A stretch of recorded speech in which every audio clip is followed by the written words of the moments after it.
it's like a Gordian knot right now. And I just think that in the current environment where security is so fragile, it's very hard for the diplomats to make some headway. Yeah. I don't want to be pessimistic, but these are the realities. So whilst we wait to make that contact, let's talk about diplomacy. Last week, we saw the White House promising Israel and Lebanon were about to agree a ceasefire deal, only to witness the IDF's incursion into the country just hours later.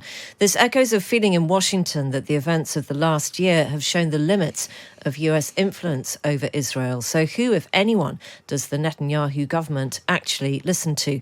And is there any chance of a diplomatic resolution to this crisis?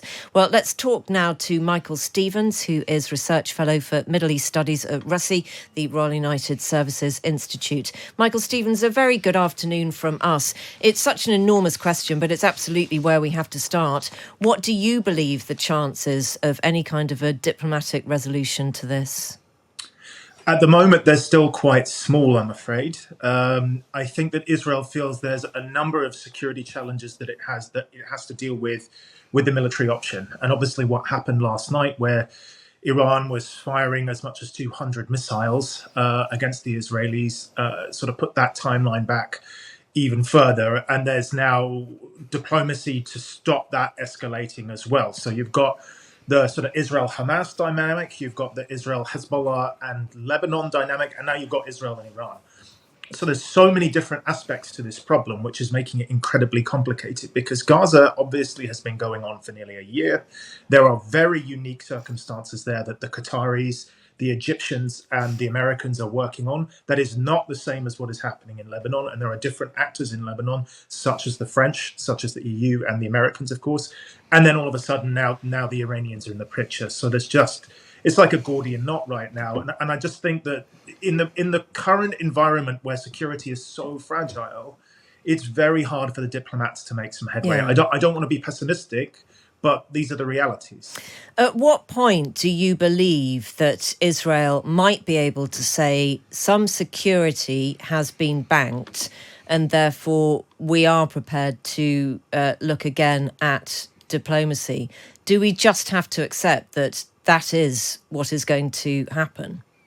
So, as I said, there is diplomacy. It's just whether it's successful. And, if you look at the Gaza situation, they are bogged down in negotiations through interlocutors with Hamas about access to and from Gaza from Egypt, about who puts troops along the Philadelphia corridor. And these are all technical issues which take a long time to solve, and which, if you believe, the rhetoric from both sides blaming the other, that there are reasons as to why both sides are stonewalling. So that's a separate process. On the Lebanon front, look, obviously Hezbollah have suffered severe defeats in the last couple of weeks. That has changed the timelines quite dramatically. It doesn't look like Hezbollah are interested in putting up much of a fight. So perhaps Israel may feel within the next month that it's time to talk there. But don't forget, Benjamin Netanyahu also has a domestic constituency. He's also facing court cases. He needs to stay in power to push those back.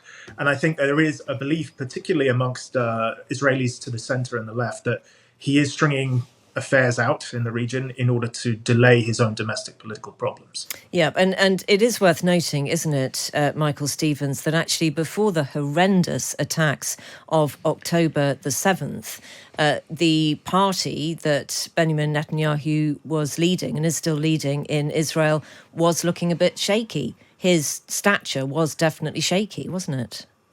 There's no doubt that the Likud, which is Netanyahu's party, is not the most popular party in Israel anymore. There's some indication that, following the pager attacks and Hassan Nasrallah being killed in an Israeli airstrike, that they've had a bump in the polls. But that doesn't last too long. And actually, if you look at the complexity of Israeli politics, which is a really dog-eat-dog quiet world, right? I mean, every Israeli politician is always watching their own back because of rivals. Then, those poll numbers could last a month, and then we go back to business as usual, which is slightly chaotic, Israelis fighting amongst themselves. But I think at the moment, the security establishment in Israel is more or less aligned with the political establishment, particularly on Lebanon. And I think until they feel that the threat from Hezbollah missiles has been, got rid of completely, then there won't be space to talk. Who in the West does have any kind of a decent diplomatic relationship with Iran? With Iran, well, look, the French and the Brits do talk to the Iranians, both through interlocutors and actually at a formal diplomatic level. And I think it's one thing that the British have always said, which is that they can have conversations with Iran that the Americans just cannot have. Partly because the trust between the American side and the Iranians is just so low. So I do think there are ways to do that. There are also countries in the Persian Gulf, Qatar, UAE, to a lesser extent Saudi, but Oman as well, that can actually have those conversations. So, as a US diplomat, you can talk to the Omanis or the Qataris, and they can relay those messages to the Iranians. That can also be coordinated at a quieter level with the Brits and the French, and that tends to be how things work. If you're sending de-escalatory messages, the best way is to do via Oman, generally speaking. Right. Is our role significant then? As Great Britain? Yes, as the UK, yep.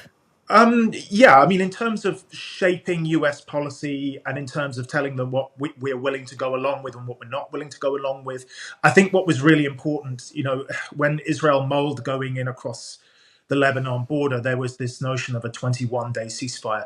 It was the number of countries that were part of that, signing process that was important. So you had Saudi, Qatar, US, Egypt, United Kingdom, France, some of the Scandinavians were also involved. And I think where the UK is very important is sort of getting that multilateral picture and making sure that there are a number of countries on board, that we're all singing from the same hymn sheet, and that there is a kind of multilateral push to try and get some kind of, calm, at least a delay in the war. But in terms of, directly shaping events, it's the US. It's still going to be the US for some years to come, but obviously there is a debate about how effective the US is, how effective the Biden administration has been, and then there's one eye on the US presidential election and what that could mean as well. Yep, in terms of timing, it almost couldn't be worse. Michael Stevens, thank you very much indeed for all of that. Michael is a research fellow for Middle East Studies at RUSI.